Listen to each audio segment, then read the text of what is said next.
The preparations for Donald Trump's court appearance, a historic win at the French Open, and a jungle rescue. That's some of what we'll get to on the 7 from the Washington Post. I'm Christina Quinn, filling in for Jeff Pierre. It's Monday, June 12th. Let's get you caught up with today's 7 stories. Number 1, Miami is preparing for Donald Trump's court appearance tomorrow. The former president is facing a 37-count federal indictment. The charges are tied to classified documents found at his Florida home last year. Authorities are monitoring online threats and potential gatherings of far-right extremists in Miami ahead of the hearing. The documents investigation is just one of several involving Trump. Georgia is probably going to be the next flashpoint. An Atlanta area investigation is looking into Trump's efforts to overturn the state's 2020 presidential election results. Number 2, former Italian Prime Minister Silvio Berlusconi has died.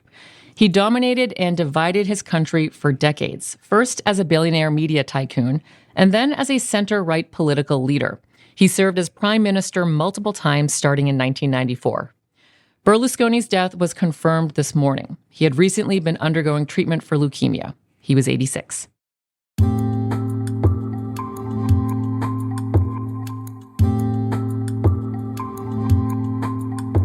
Number 3, the man known as the Unabomber died Saturday in prison. He was 81. Ted Kaczynski was a Harvard-trained math prodigy who was behind a mysterious series of bombings across the U.S. from 1978 to 1995. He killed 3 people and injured 23 others before being captured in 1996. His targets seemed random, but were specific individuals he associated with technology and the destroyers of nature.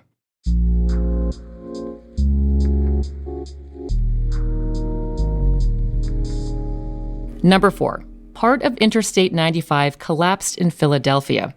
A tanker carrying gasoline went up in flames under an overpass early yesterday morning. The northbound section fell, and the southbound side was heavily damaged. No one was injured, but officials say it will take months to repair the overpass, and the governor plans to declare a state of emergency to secure federal assistance. That means part of the East Coast's main north-south highway will be closed during the busy summer travel season. 4 children were rescued after surviving 40 days in the Amazon. That's number 5. Their plane crashed in Colombia last month, killing their mother and 2 other adults on board. The children are 13, 9, 4, and 1. Teams found them on Friday. Family members say the children, who are part of an indigenous group, managed to survive first by eating food from the plane and then using their knowledge to gather food from the jungle. They're now recovering at a hospital in Bogota and are in stable condition. Number 6, Novak Djokovic made tennis history yesterday. He won a record 23rd Grand Slam title by defeating Norway's Casper Ruud at the French Open. The French Open is one of the 4 biggest tennis tournaments of the year. Djokovic thanked his family after his victory, acknowledging how difficult he had been in the last few weeks. People don't know, but behind the closed doors, I was really torturing you. So I really appreciate being my rock, being my support, and believing in me. I really appreciate that. Djokovic now has 1 more Grand Slam tournament win than Rafael Nadal and 3 more than Roger Federer.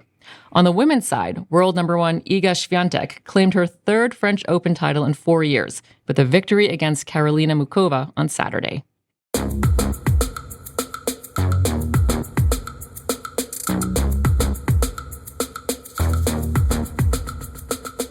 Your next eyelash extension could be done by an AI-powered robot. That's our 7th moderately terrifying story. A salon in California is already using these robots. They have cameras that allow them to precisely place extensions. Its creators say it's cheaper and quicker than the traditional method. But not everyone is thrilled. Recent viral videos of the robot have raised questions about safety, as well as the cost of putting humans out of work. You're all caught up. And you know what? We love hearing from you. So please rate the show if you're listening on Spotify. And if you listen to the 7 on Apple, you can write the show a review. Tell us what you think. I'm Christina Quinn, in for Jeff Pierre. I'll meet you back here tomorrow.